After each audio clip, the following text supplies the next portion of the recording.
발전 차액 지원 제도를 우리 힘으로 부활시키자. 그래서 햇빛 에너지로 가야 한다 하면서 그 염원을 안고 걸어오신 성원기 토마스 모아 단장님의 말씀을 듣겠습니다. 안녕하세요. 예, 영광 햇발전소에서 출발한 지 28일 하루같이 걸어 여기에 우리 순례단이 도착했습니다. 여기 앉아있는 모든 분들이 순례단입니다. 전국 각지에서 다 한 번씩, 두 번씩, 여러 날씩 다 걸으신 분들이 이 자리에 다 모이셨습니다. 탈핵 희망, 탈핵으로 가는 희망은 있는가? 우리는 걸으며 보았습니다. 탈핵 희망 도보 순례를 통해서 핵발전소가 위험하다는 것을 국민들이 알아가기 시작했습니다. 탈핵 희망 도보 순례, 어떻게 하여 이 땅에 오늘 189일째 영광에서 출발한 지 28일째 순례가 계속되고 있는가? 그것은 이 땅이 위험하다는 얘기입니다.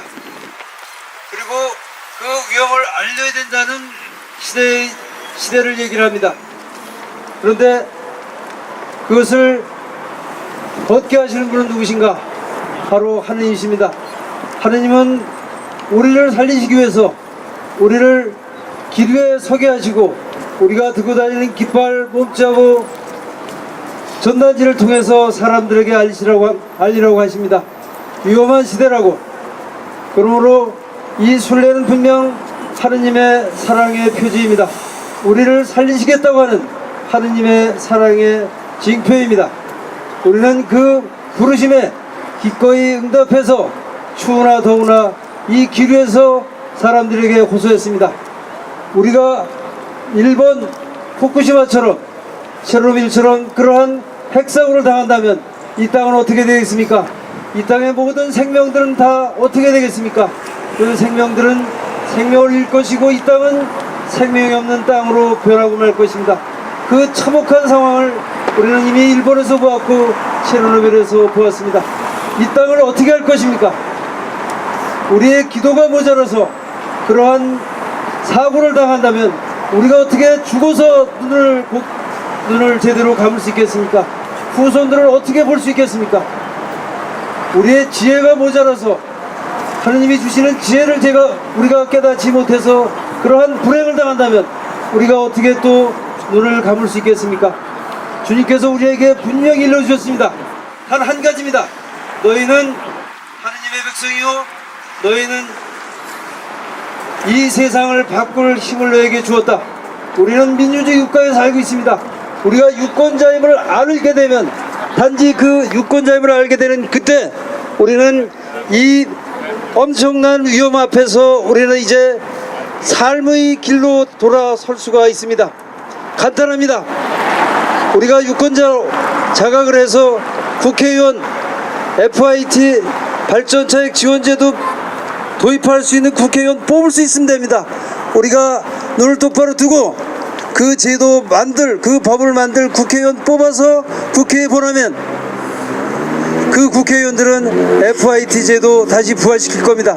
그러면 지금 100원 받는 전기 파는 대금이 200원 되게 되면 우리가 거꾸로 쫓아다니면서 말려도 국민들이 돈이 되기 때문에 너도나도 태양광하게 됩니다. 그렇게 되면 1년도 안 돼서 핵발전소 하나에 해당되는 100만 킬로와트 만드는 건 금방입니다. 100만 킬로 됐을 때 핵발전소 하나씩 끄자는 겁니다. 200만 만들면 또 하나 끄고 24개 끄는데 얼마나 걸릴까요? 독일은 10년 만에 독일 전체 전기의 30%를 재생 가능 에너지 가지고 만들었습니다. 우리는 10년 안 걸려 만들 수 있습니다. 그러면 바로 우리는 핵발전소 모두 꺼서 안전한 세상에 살 수 있습니다. FIT 법 하나 제대로 그 법 하나 개정 못해서 우리가 그 제도 하나를 만들지 못해서 후손들을 모두 살 수 없는 땅으로 만들려면 그것을 우리가 어떻게 받아줄 수 있단 말입니까? 내년 대선입니다. 모든 대선 후보가 이제 탈핵을 공약으로 내걸게 될 것입니다. 탈핵을 공약으로 내걸지 않으면 어떠한 후보도 표를 달라고 못하는 세상이 이미 왔습니다. 우리는 그것을 공약으로 내걸게 할 것이며, 우리는 두 눈 똑바로 뜨고 판단을 해서 정말 빌공짜 공약이 아니라 실제로 탈핵을 실천할 후보한테 표를 몰아주면 됩니다. 그러면 그 후보가 대통령이 돼서 바로 탈핵으로 갑니다. 탈핵을 할 수 있는 기술적, 경제적 모든 것은 이미 갖춰져 있습니다. 정책을 전환하기만 됩니다. 그 정책을 결정하는 것, 그것은 저 푸른집 청와대에 있는 대통령입니다.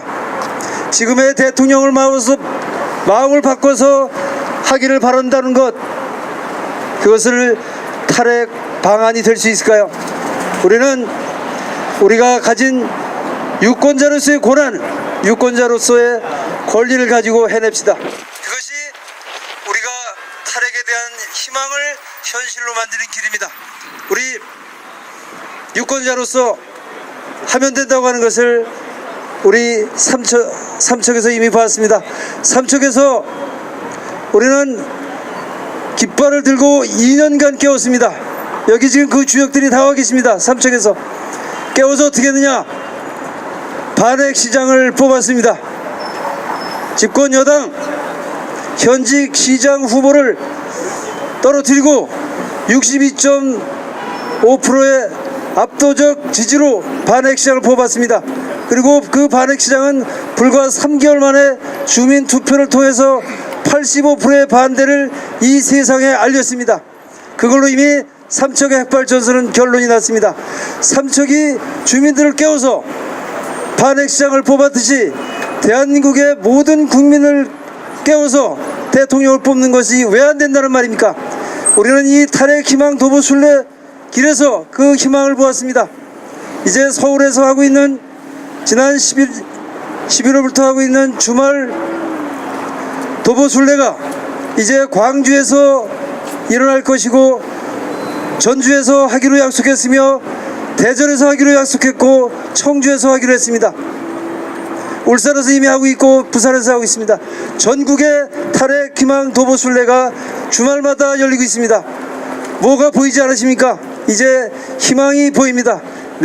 올해 총선, 내년 대선을 통해서 우리 탈핵의 길로 갑시다. 우리는 고난을 가지고 있는, 권리를 가지고 있는 유권자입니다. 유권자의 힘으로 이 땅에 탈핵을 이룹시다. 하나님께 이 땅이 탈핵으로 갈 수 있도록 기도합시다. 기도하며 가면 반드시 그 기도는 이루어집니다. 탈핵 희망, 그 길을 함께 갑시다. 고맙습니다.